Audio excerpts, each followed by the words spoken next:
Père Georgie Kenny, bonjour.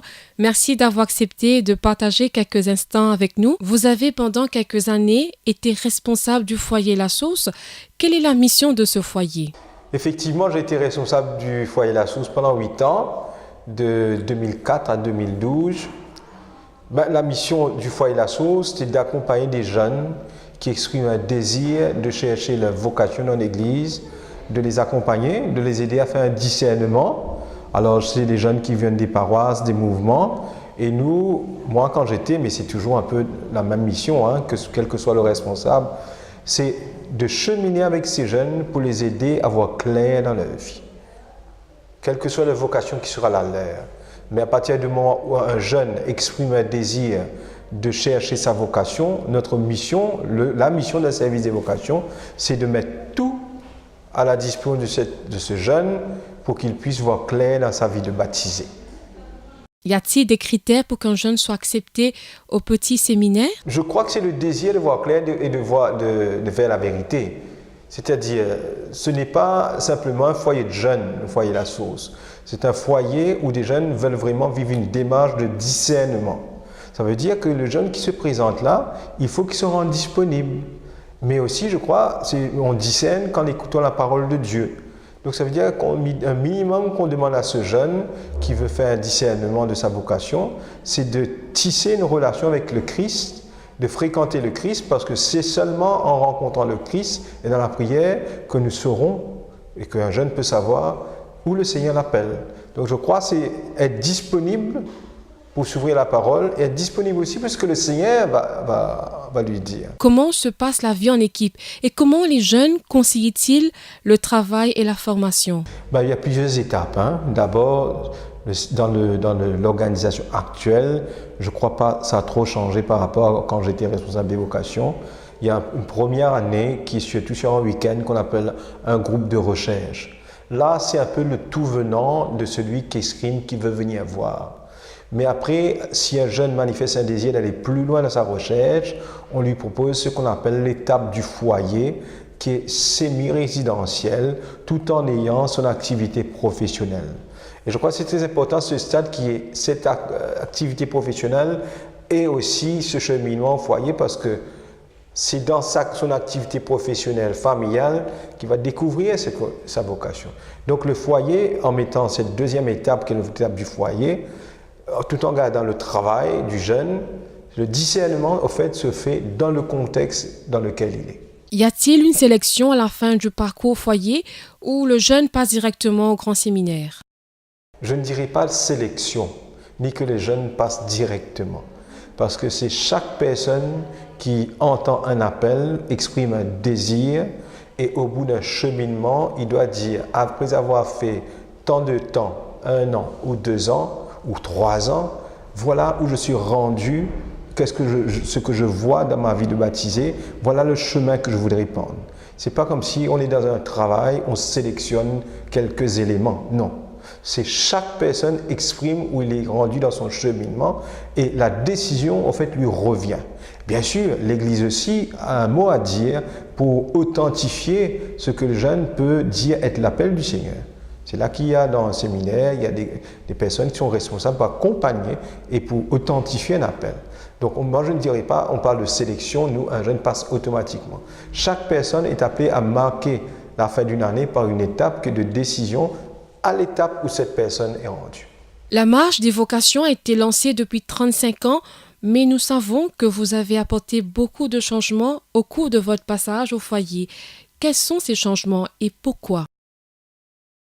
Cette initiative a commencé il y a 35 ans, autant que je sache, avec Monseigneur Piat lui-même, mais du bon pasteur et quelques autres personnes. Et je trouve que c'est encore une initiative qui est valable au bout de 35 ans. Pourquoi? Parce que si quelqu'un a une meilleure initiative, j'aimerais aimer qu'elle lui la donne, cette initiative. Pourquoi elle est une bonne initiative? Parce que ça part d'une manière de conscientiser les baptisés. Au départ, c'était Amen to bloc. L'idée derrière, c'est que chaque personne, chaque chrétien, mais chaque personne dans le pays, parce qu'il y a des non-chrétiens aussi qui contribuent, apporte leur bloc. C'est-à-dire chacun fait son pas. Aujourd'hui, on parle de coup de pouce, de chacun donne son coup de pouce. Avant, on disait chacun apporte ce bloc. Je crois que cette initiative était bonne. Quand moi j'étais au responsable des vocations, nous avons voulu redynamiser la formule en refaisant ce qu'on appelle aujourd'hui un rebranding. C'est là que nous avons dit, Amen to Block. Les gens étaient un petit peu comme si habitués à cela. Et quand on est habitué à quelque chose, c'est comme si on avait quelque chose et on est toujours habitué, on roule comme ça. Alors l'exercice a été comme si de redonner un nouveau souffle. Et c'est là qu'on a on a pris un nouveau slogan que j'appellerais « Paresse les pieds croisés », qui veut dire la même chose au fait. C'est-à-dire que tous nous devons nous sentir concernés, que ce soit Amen to Block ou Paresse les pieds croisés. Et donc c'est là qu'on a pris ce nouveau logo, on a travaillé avec une agence de publicité qui nous a aidés. Paresse les pieds croisés, c'est-à-dire que nous tous, nous pouvons faire un pas pour que les vocations naissent et grandissent et les soutenir. Mais sur le fond, je crois que le produit est bon, dans le sens que qui peut lever 4,5 millions en 3 mois? Il me semble, c'est 4,5 millions qu'on ramasse. Quelle institution peut en 3 mois lever 4,5 millions à travers des appels en chair et à travers la participation des gens?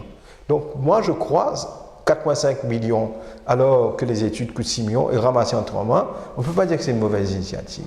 Mais ce qui est derrière, c'est la mobilisation pastorale. Ça, peut-être, derrière aussi, ça a été accompagné de cela. Mais je crois que la levée de fonds elle-même, la manière de lever le fonds, ça c'est une bonne initiative. Pensez-vous qu'après 35 années, il est temps de réfléchir à une autre formule innovatrice? Je crois que s'il faut réfléchir encore, c'est comment garder la motivation des gens, des chrétiens. Parce qu'aujourd'hui, il faut le dire, il faut être lucide, avec le départ des prêtres, avec tous les scandales qu'on entend sur les prêtres, les gens comme s'ils disent « vous n'êtes pas crédibles ». Moi je crois qu'il faut dire aux gens « non, ça vaut le coup » de continuer à soutenir les vocations. On ne peut pas arrêter de soutenir les vocations. Moi, je le dis dans ma paroisse, on ne peut pas arrêter. C'est comme dans une famille. Pas parce qu'un enfant a mal viré, mal tourné, qu'on arrête de nourrir la famille. Alors, il faut continuer à soutenir. Alors, donc, moi, la levée de fonds, je crois qu'elle est une bonne méthode. Et parce qu'elle marche. On ne change pas quelque chose qui marche.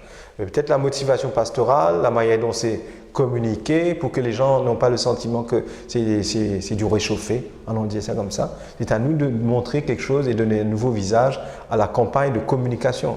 Sur un tout autre chapitre, quand vous avez été nommé curé à Saint-Pierre, vous avez relancé l'autofinancement avec le succès que nous savons.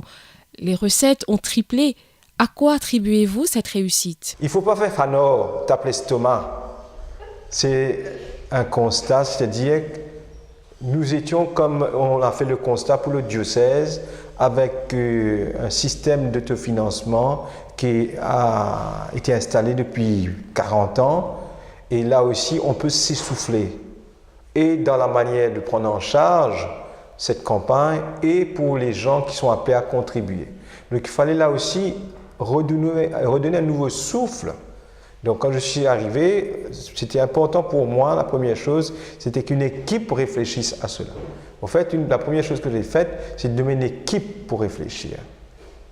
Et c'est cette équipe qui a réfléchi pour pouvoir trouver un nouveau souffle. Et lorsque nous avons proposé ça aux paroissiens, les paroissiens ont répondu immédiatement. Alors après 4 ans, comme tu viens de le dire, nous avons triplé. Ce n'est pas les questions de tripler là. C'est la question, au fait, on a réussi à sensibiliser les gens. C'est ça. Et je crois que c'est ça qui est important. Le travail, avant tout, un travail de sensibiliser les gens sur la nécessité de soutenir la mission de l'Église. Pas simplement de ramasser l'argent pour faire des bâtiments, réparer des bâtiments, ce qui est important. Je crois que tout le travail, c'est de dire aux gens, vous devez contribuer parce que c'est votre Église. Ce n'est pas l'Église de Monseigneur, ce n'est pas l'Église du curé, c'est l'Église qui vous appartient parce que vous êtes baptisé. Je crois que c'est cette motivation qui a fait que les gens se sont donnés. Et puis, il y a une question de confiance. On touche à l'argent. Tant qu'on touche à l'argent, il faut réinstaller la confiance.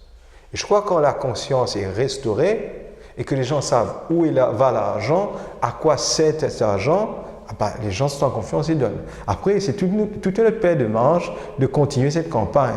Mais je suis content aujourd'hui de voir que Et j'ai toujours une équipe renouvelée au bout de 3 ans, une nouvelle équipe d'autofinancement. Et on essaie de passer un peu la deuxième phase de cette campagne. Parce qu'il y a encore des personnes à mobiliser, à soutenir, un travail de longue haleine. Y a-t-il un texte qui vous a particulièrement inspiré dans votre vie? Si oui, lequel?